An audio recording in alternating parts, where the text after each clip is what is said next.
मराठा आरक्षण तुम्ही मराठा आरक्षणाच्या तुम्ही भूमिका स्पष्ट करावी पक्षाची आमची मागणी आहे साहेब.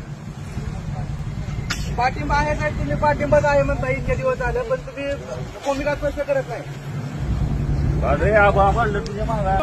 सकल मराठा समाजाच्या या निवेदनावर आपली भूमिका काय आहे प्रेसच्या मार्फत किंवा पत्राच्या मार्फत एक तर मराठा समाजाचा समावेश ओबीसी मध्ये करावा नाही करावा याच्यावर जर भिजत घोंगडं ठेवलं तर आम्ही असं समजू मराठा समाजाचा वापर हा लोकसभेला केलाय, येणाऱ्या विधानसभेला मराठा समाजाचा वापर आम्ही कदापि होणार ही आमची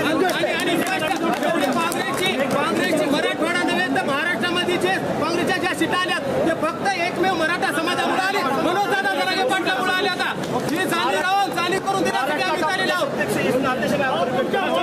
मनोज जरांगे पाटील यांच्या नेतृत्वात मराठा आरक्षणाचा लढा सुरू झालेला आहे.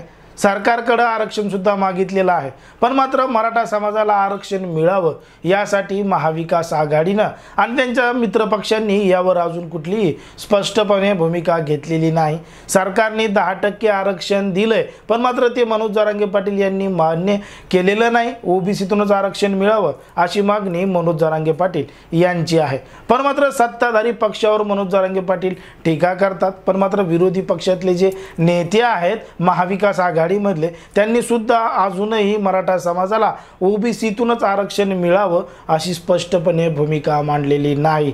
म्हणूनच राष्ट्रवादीचे सर्वेसर्वा शरद पवार यांचा ताफा आडून मराठा आंदोलकांनी शरद पवारांना बार्शीमध्ये जाब विचारला की मराठा आरक्षणावर नेमकी तुमची भूमिका काय आहे ते तुम्ही स्पष्ट करावे. पण मात्र शरद पवारांनी त्यांना प्रत्यक्षरित्या जे काही उत्तर द्यायला पाहिजे होतं ते अपेक्षित उत्तर न दिल्यामुळे मराठा आंदोलक आक्रमक झालेले सुद्धा आपल्याला पाहायला मिळाले.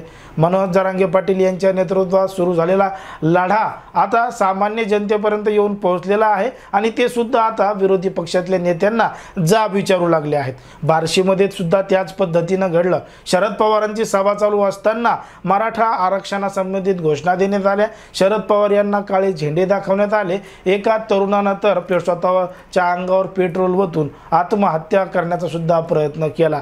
पोलिसांनी तात्काळ त्या ठिकाणी दखल घेतल्यामुळं त्या तरुणाचा त्या ठिकाणी जीव सुद्धा वाचला. शरद पवार यांच्या भाषणादरम्यान मराठा आंदोलकांनी जोरदार घोषणाबाजी केली, काळे झेंडे सुद्धा दाखवले, पण मात्र शरद पवारांनी त्या संपूर्ण गोष्टीकडे दुर्लक्ष केलं आणि त्यांनी त्यांचं भाषण चालूच ठेवलं. त्यांनी अजूनही त्यांची भूमिका स्पष्टपणे मांडलेली नाही.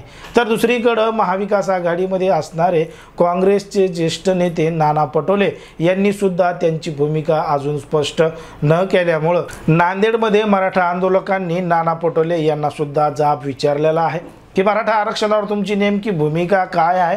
फक्त त्यांचा फायदा करून घ्यायचा, त्याच्यावर अजूनही स्पष्ट भूमिका द्यायची नाही असा जाब सुद्धा नाना पटोले यांना विचारण्यात आलेला आहे. कारण की जर आपण मागच्या कार्यकाळामध्ये जर बघितलं तर महाविकास आघाडीचं सरकार राज्यामध्ये स्थापन झालेलं होतं आणि जे काही महायुतीच्या सरकारने मराठा समाजाला दिलेलं आरक्षण होतं तेच आरक्षण महाविकास आघाडीच्या सरकारच्या काळामध्ये गेलेलं होतं. मग ते सुद्धा नेते तेवढेच कारणीभूत आहेत आरक्षणासाठी, पण मात्र आता ते स्पष्टपणे यावर बोलायला तयार नाहीत, त्यांची भूमिका मांडायला तयार नाहीत. म्हणूनच आता शरद पवार असतील, नाना पटोले असतील आणि उद्धव ठाकरे असतील, कारण की उद्धव ठाकरे यांच्या मातोश्री निवासस्थानाबाहेर सुद्धा मराठा आंदोलकांनी आंदोलन केलं होतं. पण मात्र त्या आंदोलकांची दखल न घेता, त्यांची भेट न घेता अशा उद्धव ठाकरेंनी त्यांना माघारी सुद्धा पाठवलं होतं. त्यानंतर दुसरे आंदोलक त्या ठिकाणी आले, त्यांची मात्र भेट घेतली, पण मात्र स्पष्टपणे मराठा समाजाला ओबीसीतूनच आरक्षण मिळावं अशी स्पष्ट भूमिका उद्धव ठाकरे यांनी घेतलेली दिसली नाही असं सुद्धा त्या आंदोलकांनी सांगितलेलं आहे. मग एकंदरीत जर आपण पाहिलं तर ज्या पद्धतीनं मराठा आरक्षणाचा मुद्दा महाराष्ट्रामध्ये जोरदारपणे चालू असतानाच विरोधी पक्षातले नेते त्यावर स्पष्ट भूमिका का घेत नाहीत. विरोधी पक्षातले नेते स्पष्ट भूमिका न घेतल्यामुळं त्याचा फायदा त्यांना होतोय का.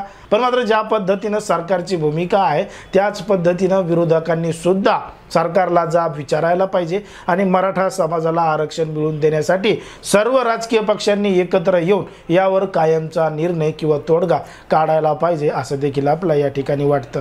पण मात्र या संपूर्ण प्रकरणावर नेमका काय निर्णय घ्यायला पाहिजे, विरोधी पक्षांनी बोलायला पाहिजे नाही बोलायला पाहिजे, तुम्हाला काय वाटतं हे अगदी स्पष्टपणे कमेंटमध्ये सांगा. आणि अशाच पद्धतीचे नवनवीन व्हिडिओ पाहण्यासाठी आपल्या चॅनलला लगेच सबस्क्राईब करून घ्या.